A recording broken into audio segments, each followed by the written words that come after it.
Kisah Rasul 4 ayat 1 sampai 37. Ketika Petrus dan Yohanes sedang berbicara kepada orang banyak, mereka tiba-tiba didatangi imam-imam dan kepala pengawal bait Allah serta orang-orang Saduki. Orang-orang itu sangat marah karena mereka mengajar orang banyak dan memberitakan bahwa dalam Yesus ada kebangkitan dari antara orang-orang mati. Mereka ditangkap dan diserahkan ke dalam tahanan sampai keesokan harinya karena hari telah malam. Tetapi di antara orang yang mendengar ajaran itu banyak yang menjadi percaya, sehingga jumlah mereka menjadi kira-kira 5.000 orang laki-laki. Pada keesokan harinya pemimpin-pemimpin Yahudi serta tua-tua dan ahli-ahli Taurat mengadakan sidang di Yerusalem dengan imam besar Hanas dan Kayafas, Yohanes dan Alexander, dan semua orang lain yang termasuk keturunan imam besar. Lalu Petrus dan Yohanes dihadapkan kepada sidang itu dan mulai diperiksa dengan pertanyaan ini. Dengan kuasa manakah atau dalam nama siapakah kamu bertindak demikian itu? Maka jawab Petrus, penuh dengan Roh Kudus, hai pemimpin-pemimpin umat dan tua-tua, jika kami sekarang harus diperiksa karena suatu kebajikan kepada seorang sakit dan harus menerangkan dengan kuasa manakah orang itu disembuhkan, maka ketahuilah oleh kamu sekalian dan oleh seluruh umat Israel bahwa dalam nama Yesus Kristus orang Nazaret yang telah kamu salibkan, tetapi yang telah dibangkitkan Allah dari antara orang mati, bahwa oleh karena Yesus itulah orang ini berdiri dengan sehat sekarang di depan kamu.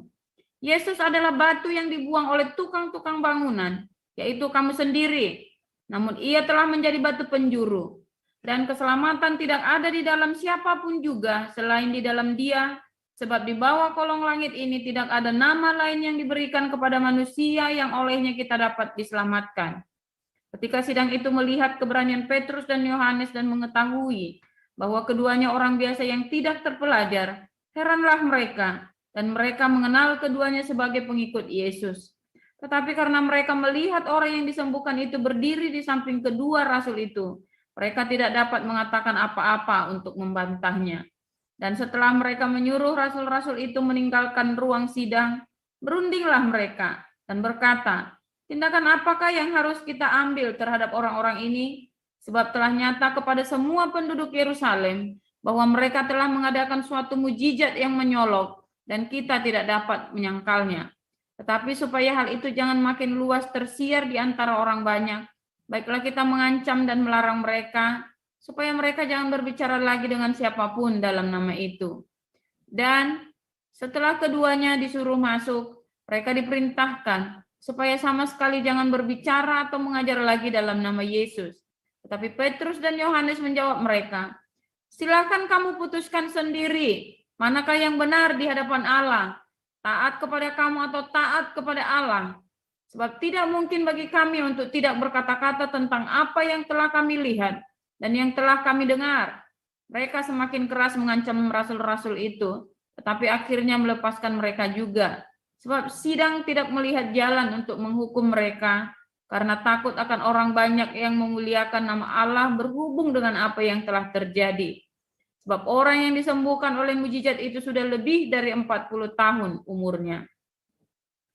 Sesudah dilepaskan, pergilah Petrus dan Yohanes kepada teman-teman mereka. Lalu mereka menceritakan segala sesuatu yang dikatakan imam-imam kepala dan tua-tua kepada mereka.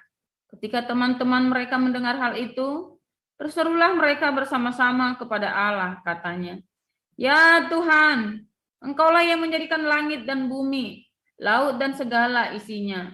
Dan oleh Roh Kudus dengan perantaraan hamba-hambamu Daud, Bapa kami, Engkau telah berfirman, mengapa rusuh bangsa-bangsa, mengapa suku-suku bangsa mereka-reka perkara yang sia-sia, raja-raja dunia bersiap-siap, dan para pembesar berkumpul untuk melawan Tuhan dan yang diurapinya. Sebab sesungguhnya telah berkumpul di dalam kota ini Herodes dan Pontius Pilatus, beserta bangsa-bangsa dan suku-suku bangsa Israel melawan Yesus, hamba-Mu yang kudus, yang Engkau urapi, untuk melaksanakan segala sesuatu yang telah Engkau tentukan dari semula oleh kuasa dan kehendak-Mu. Dan sekarang, ya Tuhan, lihatlah bagaimana mereka mengancam kami Dan berikanlah kepada hamba-hambamu keberanian untuk memberitakan firman-Mu. Ulurkanlah tangan-Mu untuk menyembuhkan orang, dan adakanlah tanda-tanda dan mujizat-mujizat oleh nama Yesus, hamba-Mu yang kudus. Dan ketika mereka sedang berdoa, goyanglah tempat mereka berkumpul itu, dan mereka semua penuh dengan Roh Kudus. Lalu mereka memberitakan firman Allah dengan berani. Adapun kumpulan orang yang telah percaya itu, mereka sehati dan sejiwa, dan tidak seorang pun yang berkata bahwa sesuatu dari kepunyaannya adalah miliknya sendiri, tetapi segala sesuatu adalah kepunyaan mereka bersama. Dan dengan kuasa yang besar, rasul-rasul memberi kesaksian tentang kebangkitan Tuhan Yesus, dan mereka semua hidup dalam kasih karunia yang berlimpah-limpah. Sebab tidak ada seorang pun yang berkekurangan di antara mereka, karena semua orang yang mempunyai tanah atau rumah menjual kepunyaannya itu, dan hasil penjualan itu mereka bawa, dan mereka letakkan di depan kaki rasul-rasul, lalu dibagi-bagikan kepada setiap orang sesuai dengan keperluannya. Demikian pula dengan Yusuf, yang oleh rasul-rasul disebut Barnabas, artinya anak penghiburan, seorang Lewi dari Siprus. Ia menjual ladang miliknya, lalu membawa uangnya itu dan meletakkannya di depan kaki rasul-rasul. Demikian firman Tuhan. Terima kasih Bu Sarma. Silakan Pak Paul. Haleluya, luar biasa.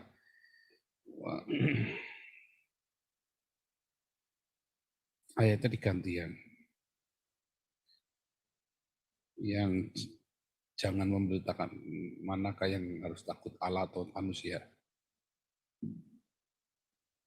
Ya, luar biasa firman Tuhan selalu baru setiap pagi bagi kita semua yang mencari Tuhan dengan sungguh-sungguh dan tidak berharap bertemu dengan ilusi, tapi bertemu dengan Tuhan yang sejati.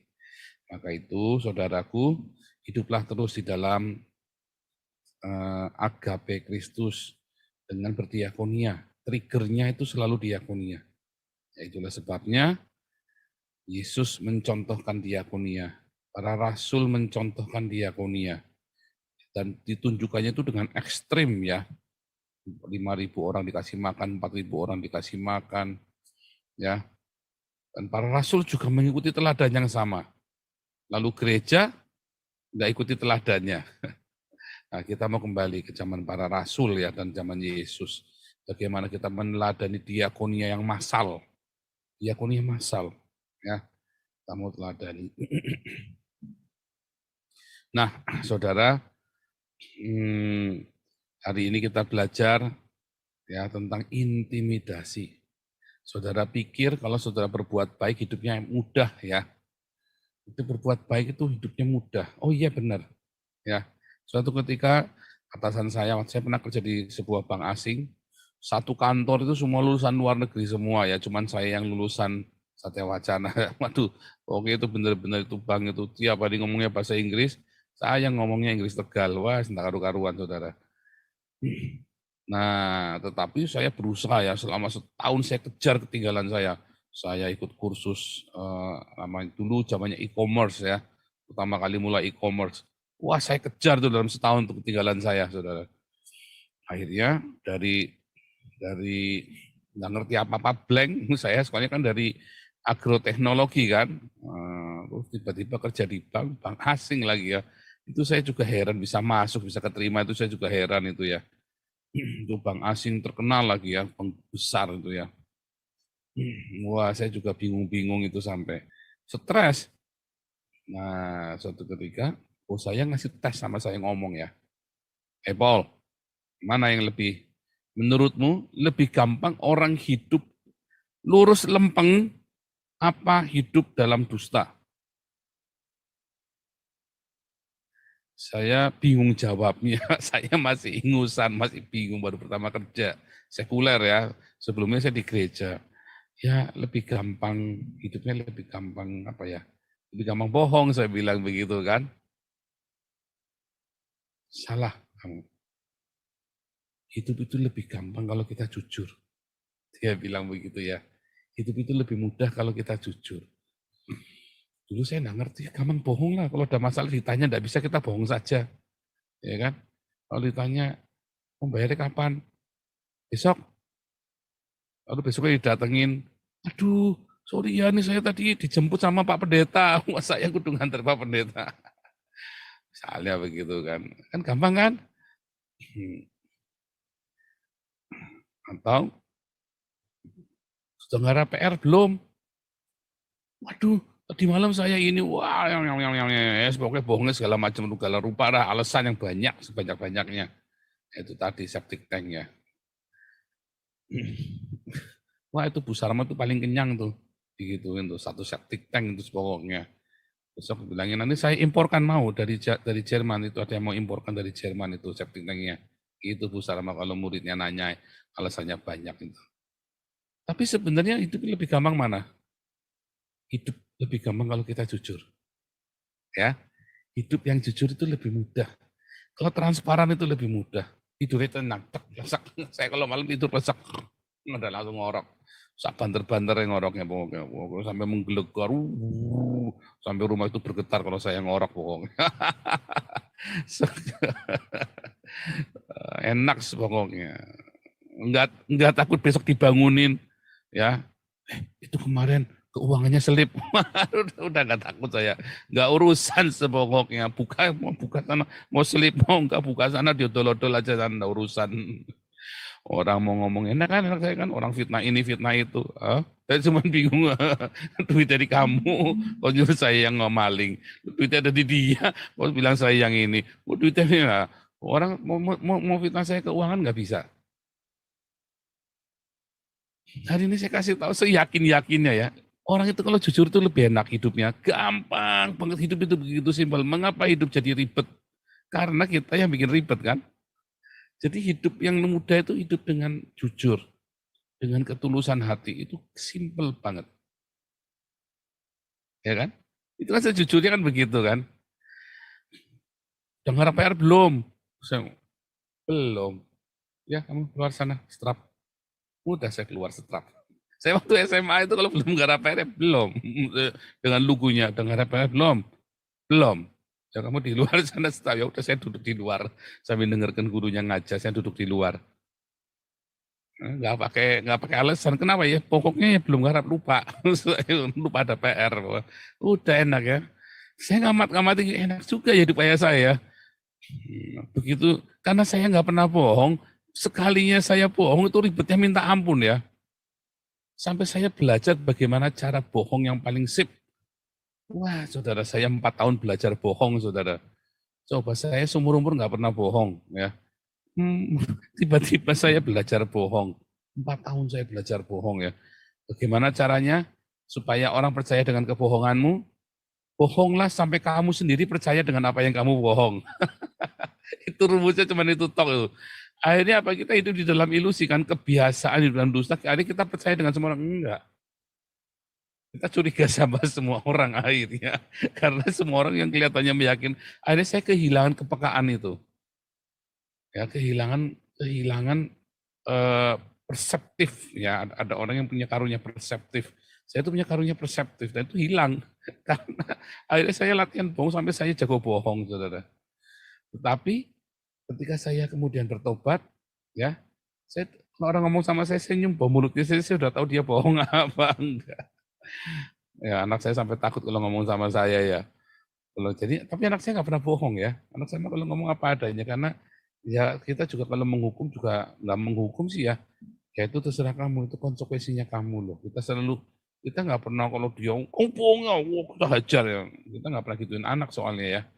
Kita bilang itu kalau kamu bohong, itu kamu sendiri loh yang rugi. Ya. Jadi kita nggak pernah menghukum anak gara-gara bohong ya. Dia sendiri yang menanggung konsekuensinya dan mereka tahu dan mereka takut dengan konsekuensi. Karena saya kalau ngomong kan itu tadi ya Nabi, Nabi ke-26. Itu saya kalau ngomong apa mesti jadi, karena saya kan nggak rewel kan, nggak bawel gitu loh. Jadi kalau mau terjadi sesuatu saya bilang hati-hati nanti kan begitu. Saya begitu lihat anak naik gitu kan, hati-hati nanti jatuh. Dia ngeyel, buk jatuh beneran misalnya. Nah, kan.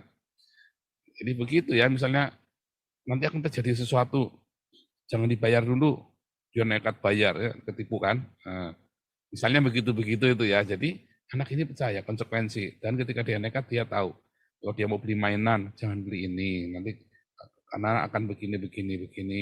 Nanti kamu ke sana ada yang lebih bagus. Dia nekat, saya mau beli ini ya. Namanya anak kan punya hawa nafsu sendiri kan. Dia beli, rusak. Terus satu ketika kita benar-benar jalan-jalan ke toko yang bagus, ada mainan bagus. Dia cuma bisa lihat. Mau beli, nggak boleh. Karena uangnya kemarin sudah dapat yang sana. Konsekuensi kita ajari, ya kan. Maka anak ini nggak bohong. Anak ini jadi nggak bohong. Dia tahu konsekuensi. Ya, dan kita konsisten. Akhirnya apa? Anak ini dia akan hidup dengan kejujuran. Dia tidak terintimidasi untuk berdusta. Dia tidak terintimidasi sehingga dia punya alasan buat bohong, nggak ada alasan buat bohong. Ya, dia juga ngapain bohong? Hidup lebih gampang kalau jujur kok. Transparan. Nggak perlu nuduh sana, nggak perlu nuduh sini. Siapa yang nilep duitnya. Nggak perlu pusing kita. Waduh, duitnya kepake siapa? Nggak perlu kan. Kalau nggak punya duit ya sudah diem. Kita mah gitu ya. Kan banyak orang supaya dia bisa mempunyai sesuatu, ya maka dia bohong. Ya kan? Atau menipu, apalah segala macam jenis omongannya lah, bahasanya. Tapi intinya kan bohong. Nah, tapi kalau orang yang hidup memadankan diri, ya, dimulai dari apa? Ya dari gaya hidup. Sehingga dia nggak perlu bohong. Cukup transparan saja, ya sudah, nggak ada duit gimana? Ya sudah, diem saja. Ya kan? Nggak ada duit, ya sudah diem saja. Enak kan simpel hidupnya? Simpel sekali. Yang bikin ribet, kita sendiri. Nah,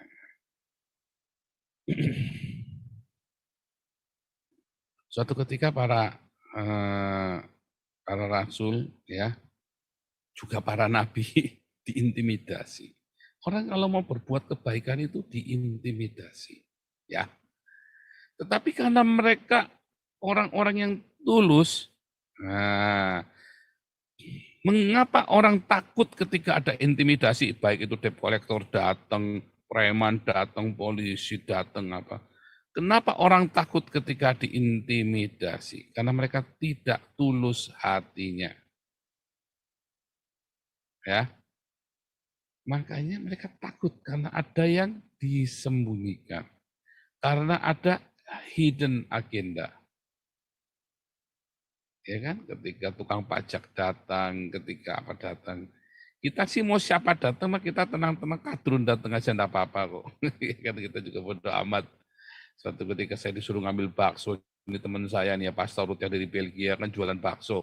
Saya kepengen bakso, pesen bakso saya ya. Pesen bakso saya 100 biji. 100 butir saya pesen, jauh umpah-umpahan. Dikirimnya tahu nggak kemana? Ke satu kota, karena nggak ada rute yang ke kota saya. Kota saya kan ini kan desa kan, saya kan tinggal di desa ini kan. Nah, kemudian si Pastor Lut ini ngirim ke Kadrun, saudara. Wah, saya tahu Kadrun, saya begitu lihat fotonya, terus namanya, terus saya lihat cari Facebooknya persis sama di WhatsApp itu kan. Wah, Kadrun ini jenggot kambing. Wah, etan dikirim ke kopengku satu ini etan dikirim. Terus, tapi ya adanya orang itu yang paling dekat rumahmu, ya enggak usah, enggak apa-apa. Enggak apa-apa, ya enggak apa-apa. Datangnya tak samperin rumahnya. Terus orangnya ngeliatin saya dari atas sampai bawah kayaknya kenal. Tak diemin saja, tak diemin. Saya kalau di tempat les, kan saya kan lagi les B2 ya, bahasa Belanda, saya lagi ambil B2 kan. Nah, saya ketemu sama banyak orang Indonesia di sana. Begitu ketemu, yang di YouTube ya? Nah, iya, mau foto bareng. Soketan, ketemu di McD juga sama ya, ketemu orang Indonesia. Joseph Paul Zhang ya? Iya, saya gituin. Foto ya? Iya, foto. Karena nothing tulus. Kita polos-polos saja. Loh, tapi kan harus hati-hati. Oh iya, saya hati-hati. Tetapi karena saya nggak takut ketemu orang. Ini saya tidak takut ketemu orang. Saya benar kok, saya nggak salah kok. Iya kan? Saya tulus kok. Ada satu power ya ketika kamu punya ketulusan hati. Itu rahasianya. Makanya Tuhan Yesus ngajari kita Yohanes 8 ayat 32. Tolong tampilin mah Yohanes 8 ayat 32. Engkau akan mengetahui aletheia. Dan aletheia itu akan memerdekakan kamu. Orang-orang yang hatinya tulus tidak pernah takut dengan intimidasi apapun. Karena dia juga nothing tulus. Aku ya udah mau ambil aja.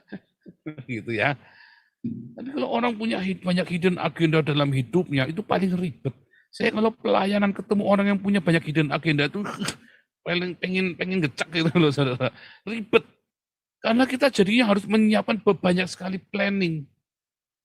Ya, kalau kita pelayanan banyak hidden agenda itu ribet, saudaraku. Ya, kalau kita orang kerja sekuler, orang punya banyak hidden agenda itu saya maklum lah, udahlah. Tinggal saya bikin pokoknya SOP-nya begini, aturannya begini, saya tabrak. Nanti orang geger karena mereka semuanya punya hidden agenda, saya bodoh amat kan. Saya pura-pura nggak ngerti, tak hajar semua, jebret. Wah, apa komisinya hilang.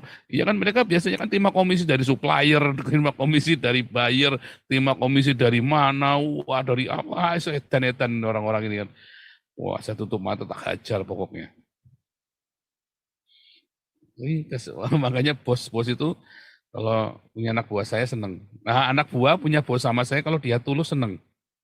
Kalau dia tulus seneng. Pokoknya saya cuma mau kerja, saya mau jujur Pak. Wah seneng ikut saya. Gaji 1 juta bisa jadi 6 juta itu dalam 2 tahun. Saudara. Serius ya, saya naikin gaji anak buah saya dari 1 juta bisa jadi 6 juta dalam 2 tahun. Serius itu sudah terjadi berkali-kali. Sudah terbukti saya itu. Karena dari bukan siapa-siapa tak didik, saya tak didik. Tak mentorin sama saya. Yuk ikut saya, ajarin, deal. Pak kok bisa tahu dia mau mikir ini? Tak kasih tahu. Orang psikologisnya begini. Kalau gini gimana? Gini, kalau gini gimana? Selalu saya kasih simulasi. Sambil kita di jalan tak kasih simulasi. Coba ya, lihat ya. Dan tak praktekkan. Ini saya ngomong ini nih. Nanti dia pasti jawabnya ini. Nah, dia balik, benar kan? Oh iya ya, dari dipakai sama dia. Oh makanya saya menduplikasi diri saya kepada karyawan saya dulu, kepada staff-staff saya. Jadi kalau orangnya lurus, ya pakai enak, asal dia mau makan gaji, ya jangan mau makan yang duit-duit lainnya. Ya duit-duit lainnya ya susah, saya pusing juga, saya juga nggak punya agenda juga buat itu. Nah tetapi enak ya, sampai nggak tahan. Nah sampai nggak tahan. Aletheia itu ada kadarnya ya. Ketulusan hati itu ternyata ada kadarnya. Nah, suatu ketika saya nggak tahan, saudaraku. Kenapa? Saya hidup dari gaji. Saya selalu hidup dari gaji.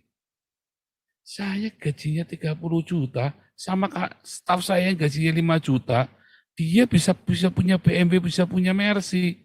Saya gajinya 30 juta ngeden. Nah iya karena dia terima komisi ini sabet aku udah lumping saudara, aku gaji sedikit, sabetannya banyak. Wedan nih sebagai orang-orang ini. Tetapi setiap kali ada audit, wah puyeng orang-orang, wah heboh, pada ngilang semua. Saya kalau ada audit, saya bingung, saya di kantor sendirian. Loh, kok cuma saya sendirian yang diaudit? Nah itu biasa. Makanya enak ya, kalau hidupmu aletheia, ya, hidupmu tulus, nggak punya hidden agenda, loss. Atasanmu senang sama kamu. Nggak ribet, polos. Dua, ya, hidupmu enak. Kita tidak pernah takut dengan akan datangnya penyakit sampar di malam hari. Ya kan? Kita nggak perlu takut, nggak perlu gentar dengan apapun, kata Mazmur bilang kan. Kamu nggak perlu takut dengan penyakit sampar di malam hari. Karena kita aletheia, kita tulus sama Tuhan. Ya, kita percayakan semuanya, serahkan sama Tuhan. Lugu saja. Bahkan ketika orang mengintimidasi kita, lah apanya yang mau diintimidasi? Ya pokoknya enggak boleh. Lah apanya yang enggak boleh? Saya melakukan SOP, saya melakukan tanggung jawab saya kok. Ya enggak boleh disingkirkan. Ya sudah, enggak apa-apa, disingkirkan saja. Enak kan? Goblok tuh Pak. Oh, jadi, oh tenang saja. Banyak orang yang diintimidasi dan ancamannya itu dibuktikan. dia tersingkirkan, tetapi semua selalu mendatangkan kebaikan. Salah satu teman saya, ya disingkirkan ya, dia dari ini ya, oke dari pegawai pemerintah lah, disingkirkan pangkatnya nggak naik-naik. Orang-orang sudah levelnya udah tinggi, dia dijegal terus karena dia Kristen dan tidak pernah mau terima duit sogokan. Ya, orang kan takut kan. Akhirnya apa? Wah, dijegal saudara. Akhirnya karena dia bingung, dia nggak bisa naik-naik ya. Terus dia bilang sama atasannya, komandan, gini. Saya mau sekolah aja lah, daripada di sini juga nanti mengganggu kalian. Bahasanya gitu ya, lugu. Ya sudah, kamu sekolah langsung di ACC saudaraku. Ambil dia langsung S3 ya. Ambil S3 dia di Eropa. Terus beasiswanya dapat sekeluarga lagi ya. Dia bilang, wah umpak-umpakan nih bang. Saya bilang begitu kan. Orang korupsi itu biar bisa jalan-jalan ke luar negeri. Lah ini gara-gara dia dijegal, nggak mau korupsi, akhirnya dia bisa dapat jatah 4 tahun di luar negeri, saudara. Happy sekali dia, dalam arti, wah beruntung sekali dia. Orang pengen jalan-jalan ke Eropa, korupsi kalau perlu. Ini loh, PNS gaji nggak seberapa, tinggal di Eropa sekeluarga, ya S3. Ya, S3-nya yang sulit lagi ya. Wah, serem saudara. Itu. Nah, tetapi kan itu harus diuji. Aletheia itu sebelum kan kalau Anda dengar cerita kan enak ya, cuman gitu doang ya. Iya, tapi itu diuji senantiasa aletheia itu. Anda tidak bisa enak-enak diuji dulu, diproses benar nggak itu aletheia atau pencitraan. Nah, kalau Tuhan kan ilusi, tapi kalau diri sendiri itu pencitraan. Ya, Anda mau ketemu dengan ritual dan simbol atau ketemu Tuhan yang sejati, itu ilusi. Tetapi kalau untuk diri sendiri, perbuatan baik, ya sedekah, apa segala macam amal ya, termasuk ketulusan hati, itu bisa pencitraan. Wah, makanya diuji sama Tuhan, ditekan, dipres. Saya nggak tahan, saudara, dipres. Lawang gaji saya gede, gaji anak buah saya kecil. Masa dia bisa beli BMW, saya nggak bisa beli BMW baru, saya mobil yang cuman pakai Baleno. Baru sih, ya cuma kan dia iri, saudara. Dan disitulah saya mulai tergerus. Ya, aletheia itu selalu disucikan, dibakar seperti sampai tersisa emas. Yang kotoran-kotoran itu ya, dari mana sih bisa ada kotoran-kotoran dalam aletheia itu? Satu, karena cinta uang. Itu paling utama, saudara. Cinta uang. Itu akar dari semua kejahatan. Tapi kedua, karena hatimu tiba-tiba najis. Cabul. Ya, dalam hal ini pencabulan. Ya kan? Yang ketiga, Anda berambisi.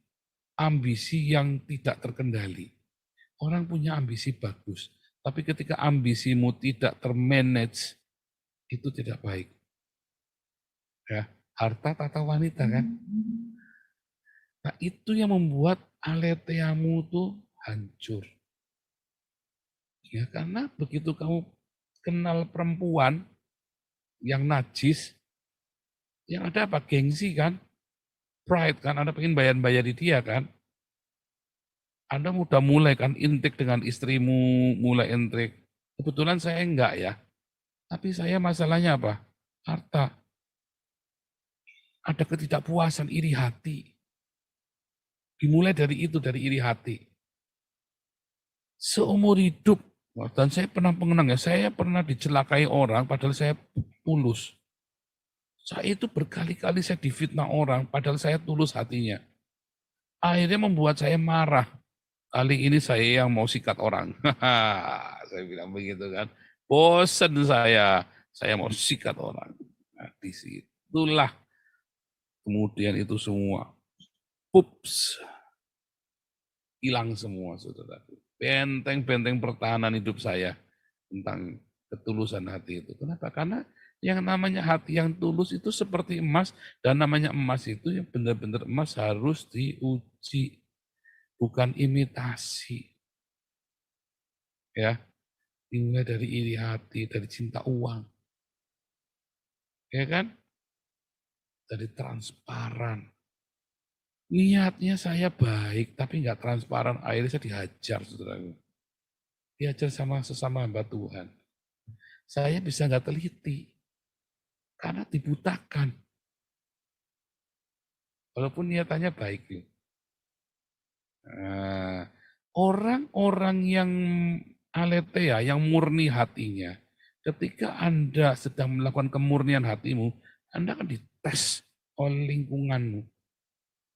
Bukan mereka mau menghancurkan kamu, kita sendiri itu yang paling bahaya dari tantangan kita sendiri. Keinginan-keinginan itu. Kalau orang langsung nantang begitu, awas jangan memberitakan Injil ya. Wah, kita tahu tambah edan. Kalau ada orang jangan beritakan Injil ya, oh saya tambah edan, saudaraku. Ya, ketika saya diancam jangan beritakan Injil, kelas 3 SMA itu ya. Wah, tambah edan, saya tambah teriak-teriak di pinggir jalan, saudaraku. Sampai orang tua itu pada ketakutan, pendeta-pendeta pada tambah ketakutan lagi, saudaraku. Anda makin larang saya, makin edan pokoknya. Kenapa apa? Karena untuk mengatasi rasa takut saya. Ini tambah edan kan begitu kan. Bagaimana cara mengatasi ketakutan yang lakukan yang Anda takuti itu? Ya kan? Anda takut ketinggian, ya naik ke tempat yang paling tinggi. Anda takut kegelapan, coba masuk dalam gelap-gelap. Anda takut tempat sempit, coba Anda seharian duduk di ruang sempit. Kalahkan ketakutan. Memang begitu ya. Mengalahkan ketakutan adalah dengan jajal ketakutan itu. Saya takut tempat tinggi. Saya naik tempat tinggi sampai saya bisa mengalahkan rasa takut dengan ketinggian itu ya. Bisa. Pokoknya saya takut apa, saya harus kalahkan. Ya kan? Dulu saya takut gemuk. Wah, tuh sekarang tak kalahkan ini saya gemuk juga. Dulu saya takut gemuk, sekarang nggak takut gemuk. Ajar, boleh. Nah, tapi kan sekarang jadi nyesel kan jadinya kan. Takut gemuk itu penting ya. Takut gemuk itu penting ternyata. Oke, semua takut itu tidak ada gunanya kecuali takut gemuk. Itu berguna supaya kita jangan gemuk. Oke, sekarang bagaimana saudara kita menangani hidup kita sendiri supaya kita tetap bagaimana menjaga hati kita aletheia sehingga kita tidak mudah terintimidasi. Ya. Ya kita harus jaga hidup kita. Ingat-ingat semua apa yang dalam hidup kita ini itu ada di tangan Tuhan. Kita tidak berhak atas hidup kita sama sekali. Itu semua harus sold out, terjual habis bagi Kristus. Nggak ada cara lain. Untuk Anda bisa aletheia, kepalamu, mindsetmu, metanoia, Anda harus berpikir, hidupku punya Tuhan Yesus. Nggak ada cara lain. Karena ketika Anda berbantah-bantah, mau pakai cara lain, gagal. Tetapi ketika Anda berkata, ini punya Tuhan Yesus. Nanti kalau ditelikung orang, ya nggak apa-apa, nanti kan Tuhan yang marah, nggak usah saya marah-marah. Nanti kalau difitnah orang, ya nggak apa-apa, nanti Tuhan yang marah, nggak usah saya marah-marah. Dan nanti kalau ditipu, ya nggak apa-apa, nanti Tuhan yang marah, nggak usah saya marah-marah. Anda harus bisa sampai satu level itu. Kalau sudah begitu, aletheamu itu yang namanya penyerahan diri.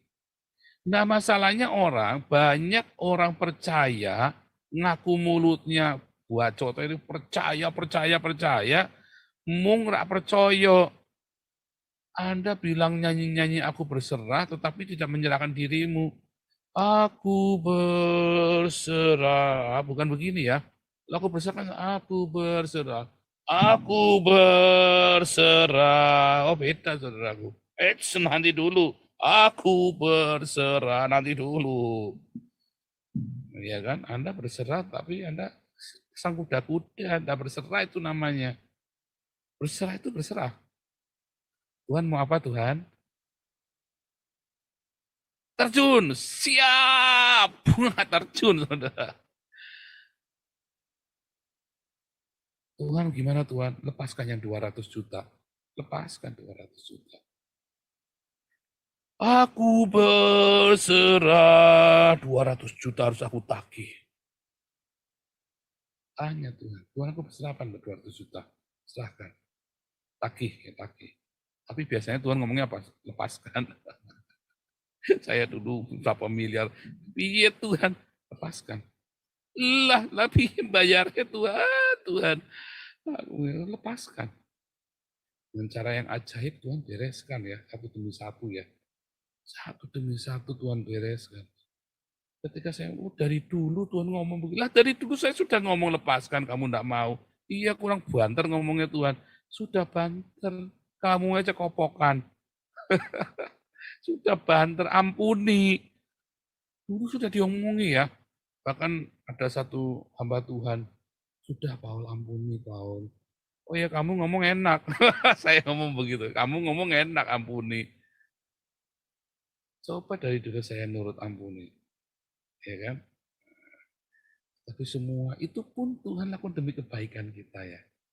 Itu pun ya, ingat pelajaran kemarin ya. Bahkan di dalam kesulitan kita. Pas Tuhan tuntun masuk ke dalam suatu kebenaran. Jangan takut ya. Kalau Tuhan sudah lepaskan, lepaskan benar. Jangan takut, nanti bagaimana? Kalau Anda takut, begitu ada rasa goyah, puasa langsung. Waktu puasa itu kan kita dengan rasa takut dan gentar kan. Tuhan, tolong Tuhan, ada puasa. Udah dalam puasanya itu, Anda akan mendapatkan kekuatan baru. Jadi penting ya mempertahankan Alkitab. Nggak ada cara lain ya. Satu-satunya cara metanoia, kepalamu dirubah. Kalau gini gimana? Kan selalu ditanya kan, kalau begini gimana? Nanti ketika Anda diintimidasi, jangan memberitakan Injil, diintimidasi, nanti kamu gerejamu dibakar. Lah karena Anda punya hidden agenda, makanya Anda susah untuk berani. Hidupnya ketakutan.